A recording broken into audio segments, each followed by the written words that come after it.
Hi, so in this lecture we will discuss this problem, reverse a linked list. Okay, so it's a very popular problem as well, and we will explore two approaches, one a recursive approach and another an iterative approach to this problem. So what this question is, the problem is very simple. What you can see is you're given this linked list, and in the output you actually want to reverse this linked list. Okay, so that means we need to change the direction of pointers. Earlier one was pointing to 2, but in this what you will do, you will change each and every pointer like this, and in the updated linked list, the tail of the linked list that was 5, it will now become the head of the linked list.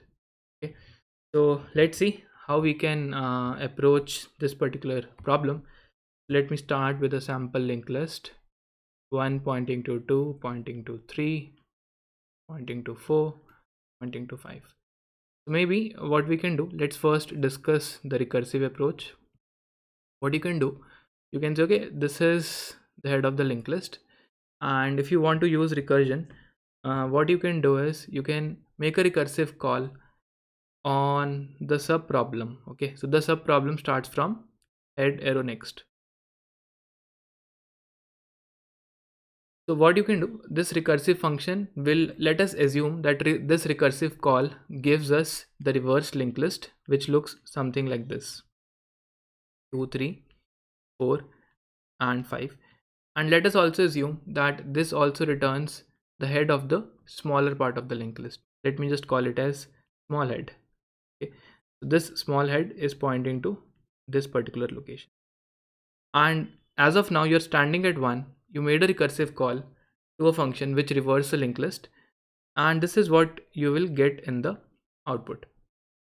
Now there is one thing that you need to change. You need to change this pointer. Okay, so basically what is going to happen, 1 will be still connected with 2, and you actually want to reverse this particular link. So what you can do, let's say this node is still head.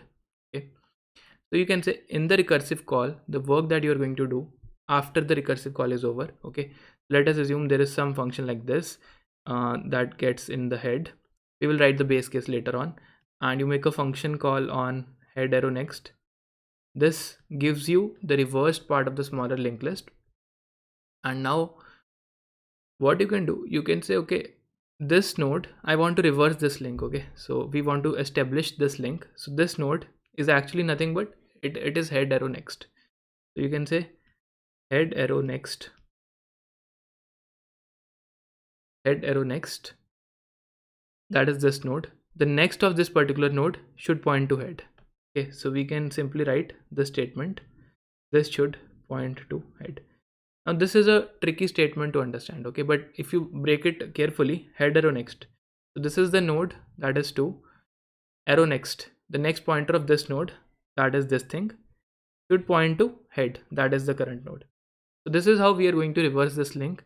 And there is one more step. Okay, so we have made the node 2 point to 1, but we have not made 1 point to anything. Okay, so in this case, this particular link should also point to null. So another statement that you can write is head arrow next should point to null. And finally, from this function call, you can return the small head, which is also now the head of this entire big linked list. Okay, so if it sounds tricky, let me just dry run this logic once again. So what is going to happen is, let's take a smaller example. So from here I make a call on this thing. Okay, and from 2, 3, 4 I make a call on this thing, and from 3, 4 I make a call on this thing, and finally I reach 4, and I see head arrow next is null. Okay, this thing is null, so I actually don't need to make a call. Okay, so I can put a base case. If head arrow next is null, that means we only have one node, and we can simply return that node as a head. Okay, we can say return head. So this 4 will tell, okay, I am the head, so this is the head. And what 3 is going to do, it is going to reverse this link. So we are going to do head arrow next. So let me just write here, head arrow next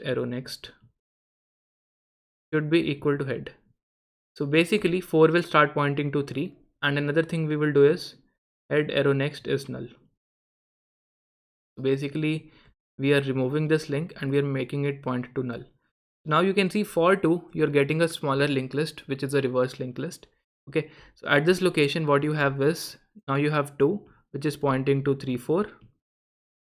And what do you do? At 2, you reverse this link. So 3 starts pointing to 2 and 2 starts pointing to null.